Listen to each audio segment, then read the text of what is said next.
हाँ भाई, आज हमने जो सवाल लिया है वो थोड़ा सा ध्यान से देखिएगा, बहुत अच्छा सवाल है। अगेन आपको मज़ा आने वाला है। आज का सवाल है अपने पास, like I is equal to, हमसे अगर कोई बोल दे कि आप वैल्यू बताइए इंटीग्रल ऑफ किसका, 5/6 टू 5π/6, ठीक है सर, 5/6 टू 5π/6, ठीक है। और यहाँ पर आपको दिया हुआ है sine cube x into cos 5x, ठीक है sir, sine cube x into आपके पास दिया हुआ है कॉस 5x, ठीक है सर। अगेन आप इसमें बेसिकली क्या करेंगे, किंग्स रूल लगाएंगे, ठीक है सर। किंग्स रूल अगर आप लगाएंगे तो आपके पास ये बेसिकली आ जाएगा, क्या आ जाएगा, I is equal to minus integral of 5/6 to 5π/6, ठीक है। तो आ जाएगा आपके पास साइन क्यूब एक्स, ठीक है सर, इंटू आ जाएगा आपके पास cos to the power 5x dx, ठीक है। अब आप अगर ये दोनों को जोड़ देंगे 2i इज इक्वल टू 0 और i इज इक्वल टू 0 आ जाएगा, simple easy, no rocket science involve, ठीक है सर। ठीक है, आसान सवाल है, इसमें कुछ बहुत ज़्यादा दिमाग नहीं लगाना है सर, ठीक है। आप भी समझ रहे हैं, हम भी समझ रहे हैं। अच्छा, अब इसके बाद अगर आप आइएगा एक सवाल और करते हैं, like integral from 2 to 3 I is equal to this, King's rule लगा, I is equal to minus this, 2i is equal to 0 and I is equal to 0, ठीक है। ये देख लीजिए थोड़ा सा, like I is equal to, अगर आपको कोई बोल दे इंटीग्रल फ्रॉम 2 to 3, ठीक है सर, ये बोल दिया है आपको इंटीग्रल फ्रॉम 2 to 3, ठीक है। तो क्या बोल दिया है,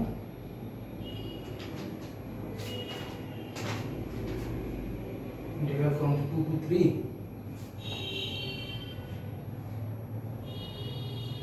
आई इज इक्वल टू, आपको बोला गया है इंटीग्रल फ्रॉम 2 to 3, कहाँ गया सवाल है, हाँ, √5 minus x by under of the 5 minus x by √x plus √100 of the 5 minus x, ठीक है सर।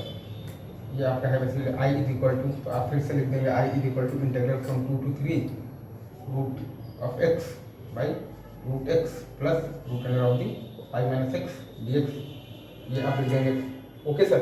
अब आप ये दोनों को जोड़िएगा, 2y इज इक्वल टू आ जाएगा आपके पास 1, आई इज इक्वल टू आ जाएगा आपके पास हाफ, सही है सर। ये आइडिया सही है, इसमें आपको कहीं से भी कोई भी डाउट नहीं होना चाहिए, ठीक है। 2y इज इक्वल टू आ जाएगा आपके पास, दोनों को जोड़िएगा तो 1 dx 1, तो 1 1 जा 1, तो i is equal to half आ गया, सही है। अब बनाते हैं आज के नेक्स्ट सवाल पर, ठीक है। ये हो गया, ये हो गया, एक और नहीं लेते हैं।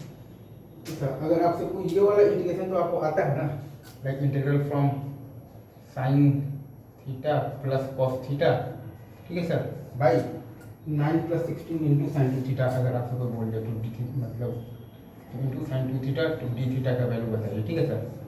तो इसमें हम लोग ये करते थे sir, sine theta minus cos theta को मान लेते थे टी, ठीक है सर, और अपन sine theta into cos theta को लिख देते थे, क्या लिखते थे हम लोग, साइन थीटा इंटू जो कॉस थीटा था ना उसको हम लोग लिख देते थे 1 minus sine theta minus cos theta का होल स्क्वायर, ठीक है, तो बाई 2, तो अपने पास आ जाता था integral of, sorry the moment हम लोगों ने इसको माना ना टी, तो हमारे पास क्या आ गया, हमारे पास आ गया sine theta plus cos theta, ठीक है सर, इंटू आपके पास आ गया है d theta is equal to D t, ठीक है सर।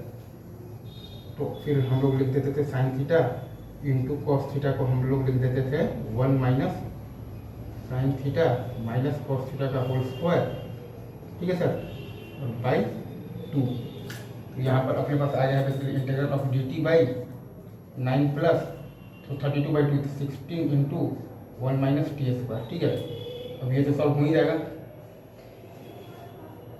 इसमें हम लोग बेसिकली वो वाला फॉर्मूला लगा देंगे, integral of D X by A square minus X square आता है आपके पास 1/2a एल मोड, ठीक है sir.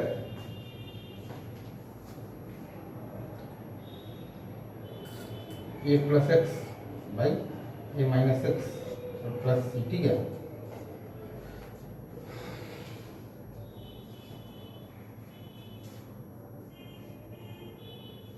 Integral of dx by A square minus X square होता है basically 1/2a ln mod a plus x by a minus x और plus c, ठीक है सर।